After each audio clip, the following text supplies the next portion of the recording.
Have you ever seen this happen? A company makes a huge announcement, big, exciting plans for the future, and then, the very next day, its stock price just completely tanks. It makes no sense, right? Well, that is exactly what we're digging in today.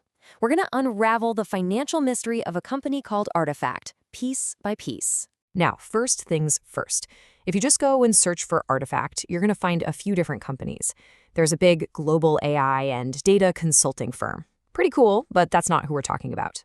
You might also stumble upon an educational project guide from Pearson. Also interesting, but nope, that's not it either. Okay, this is the company at the heart of our story today, Artefact Projects Ltd. They're an Indian company that specializes in consulting for big infrastructure projects. This is our Artefact. Yep, just so we're all on the same page, this entire explainer is about Artefact Projects Ltd, which trades on the Bombay Stock Exchange, and they are the ones who just gave the market a serious case of whiplash. All right, let's get right to the core of it. What was the incident that set off all the alarm bells for investors?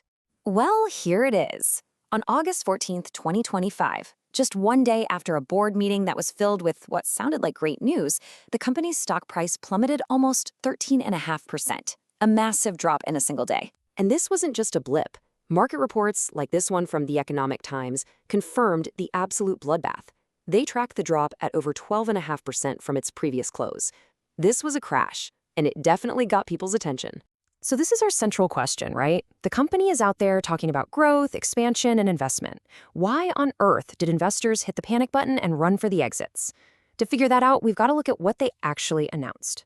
Okay, let's start with the official story. What did the company actually say in their outcome of board meeting filing? You know, on the surface, it all looked pretty positive. The board basically ticked off 5 key things. They approved their quarterly financials, standard stuff, reappointed a director, okay, but then came the big news. They approved a huge capital expenditure for expansion, they increased their authorized share capital, and they approved buying new office space. Sounds like a company that's making moves, right? And the scale of this was pretty huge. The board greenlit a capital expenditure of 60 crores.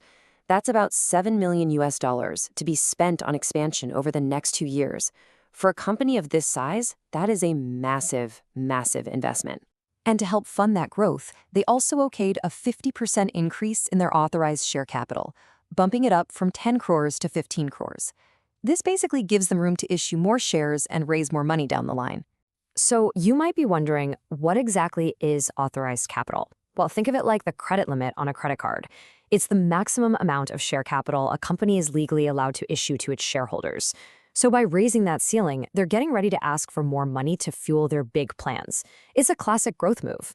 So you've got this big investment, a plan to raise capital. It all sounds fantastic. But the market's reaction was to sell and sell hard. That tells you that savvy investors weren't just reading the headlines. They were digging into the fine print. And this is where the real detective work starts. To understand the panic, we have to look past the shiny press release and into the financial documents that were approved in that very same meeting. And boom, right away, we find our first huge clue. In the auditor's report, there's a section called Emphasis of Matter. This is basically an auditor's way of waving a big red flag, saying, hey, pay attention to this. And here, they point directly to something called Note Number 5, which has to do with how the company counts its money. Okay, so let's look at the numbers. Now, you don't need to read this whole thing. Just focus with me on the total income line. This quarter, about 352 lakhs. The quarter before that, almost 1,390 lakhs. Whoa, that is a massive, massive drop. Just how big a drop was it? Well, according to analysis from the Economic Times, the company's income fell by nearly 75%, quarter over quarter. That's not a dip, that is a nosedive. In fact, it was the company's lowest revenue in 3 years. And that brings us to the smoking gun, the infamous Note 5. Again, don't worry about reading all the tiny print. The key takeaway is this. The company completely changed the way it does its accounting. And that change is what made the numbers completely fall off a cliff. So here's what that actually means in simple terms. Artefact used to count its revenue as it did the work. Now, with the new policy, they only count it after the client signs off and gives the final okay. Because of that one little change, over 448 lakhs in work that was already done, that's over $500,000, wasn't counted as a sale. And that change basically wiped out nearly 97 lakhs in profit for the quarter.